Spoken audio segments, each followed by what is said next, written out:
সকাল বন্ধুরা, তোমরা সবাই কেমন আছো? আশা করি সবাই ভালো আছো, সুস্থ আছো। তোমাদের আশীর্বাদ ও ভালোবাসায় আমরাও সবাই ভালো আছি, সুস্থ আছি।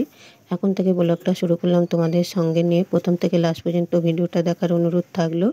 আমি বর্ধমান জেলার ছোট্ট একটি গ্রাম থেকে আমি সোমা বলছি। সোমা ডেলি ব্লগ চ্যানেলে সবাইকে স্বাগত। দেখো, আজ ঘুম থেকে উঠেছি অনেকক্ষণ আগেই, 5টার সময় উঠে পড়েছি। দিয়ে দেখো সকাল সকাল সমস্ত কাজ সেরে নিচ্ছি। ওই ঘরের ঘর ঝাড় দেওয়া, বিছানা তোলা, বাসনগুলো কলপারে ভিজিয়ে রেখেছি, বাসন কটা এখনও মাজা হয়নি। দিয়ে ওই ঘরের সমস্ত কাজ সেরে রান্নাঘরটাকে পরিষ্কার করে চলে এসেছি এই ঘরটায়, ছেলের ঘরে। এই ঘরে এসে দেখো ঘরটাকে ঝাড় দিয়ে নিলাম, নিয়ে তারপরে ঘরটাকে মুছে নিলাম।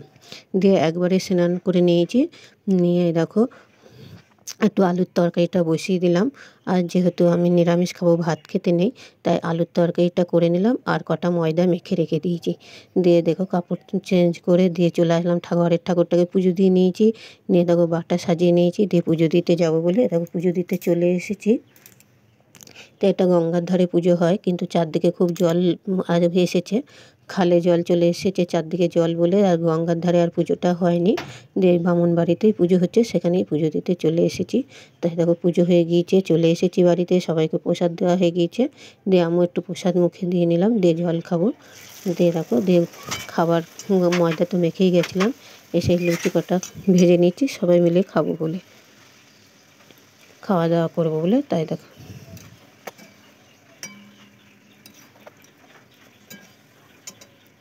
দেখো লুচি প্রায় ভাজা হয়ে গিয়েছে, তোমাদের দেখো বেড়ে নিলাম, দিয়ে তো তোমাদের দাদাভাইকে খেতে দিয়ে দিলাম।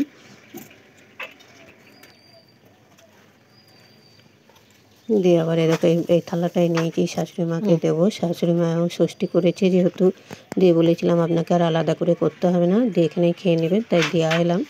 দিয়ে দেখো আমিও খেয়ে নিলাম। ছেলের খাওয়া হয়ে গেছে। দিয়ে এরই মধ্যে আবার ধরো বাসন কটা ধোবো, তাতে ঝমঝম করে বৃষ্টি চলে এসছে জানো তো। দিয়ে যাই হোক বৃষ্টিটা এখন কমেছে। দিয়ে চলে আসলাম রান্নাঘরে, কিন্তু আজকে আর রান্নাঘরে রান্না করব না।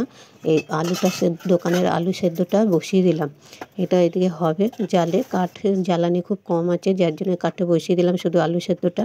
আর দিয়ে দেখো গ্যাসে ভাত চাপিয়ে দিচ্ছি, আর ওদের জন্য একটু মাংস, ওরা দুপুরবেলা একটু ভাত খাবে, তাই কি আর করবো, দিয়ে মাংস ঝোলে আর ভাত করে দেবো।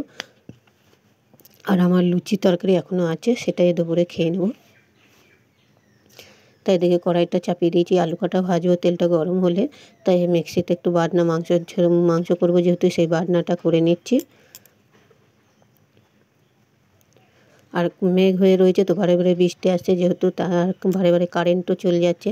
তাই একদিকে ওইদিকে চাপিয়ে দিয়ে না তাড়াতাড়ি করে মশলাটা আগে করে নিচ্ছি, নাহলে কারেন্ট চলে গেলে আর মশলাটা করা হবে না।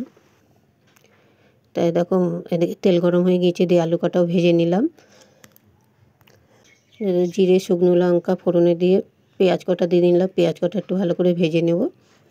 দিয়ে মশলা দিয়ে মাংসটাকে ভালো করে কষিয়ে নেব। এদিকে ভাতটা প্রায় হয়ে এসেছে, আর একটু হবে, যে এখনও নামাইনি। মাংসটা বসিয়ে ভাতটাকেও নামিয়ে নেব। দুজনা খাবে তাই বেশি আর মাংস করিনি, অল্প করেই করলাম।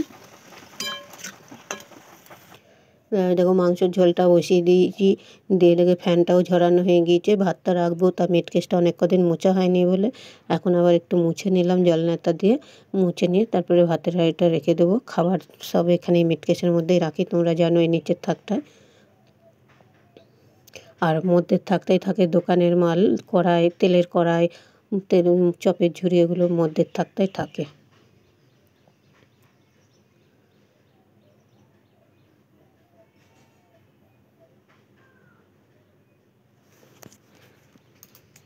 দিয়ে দেখো রান্না হয়ে গেছে, সব কাজকর্ম হয়ে গেছে, দিয়ে ওদের খেতে দিয়ে দেখো বাসন কটা মাজতে বসেছি। দেখো তো ছেলের খাওয়া হয়ে গেছে, দিয়ে ওই কটা ভাত খায়নি, দিয়ে কুকুরকে আবার দিয়ে দিল। আর এই হাঁড়িটা দেখছো না, এটা কালকের হাঁড়ি, মাজা হয়নি, দিয়ে গ্যাসে করবো বলে ছোটো হাঁড়িতে ভাত করে নিয়েছি। আর এই হাঁড়িটা কলপারে নামানো ছিল, সে কটা মেজে নিলাম, এখন মেজে নিলাম। তা শুভ দুপুরবেলা বন্ধুরা, ভিডিওটা আর বেশি বড় করলাম না।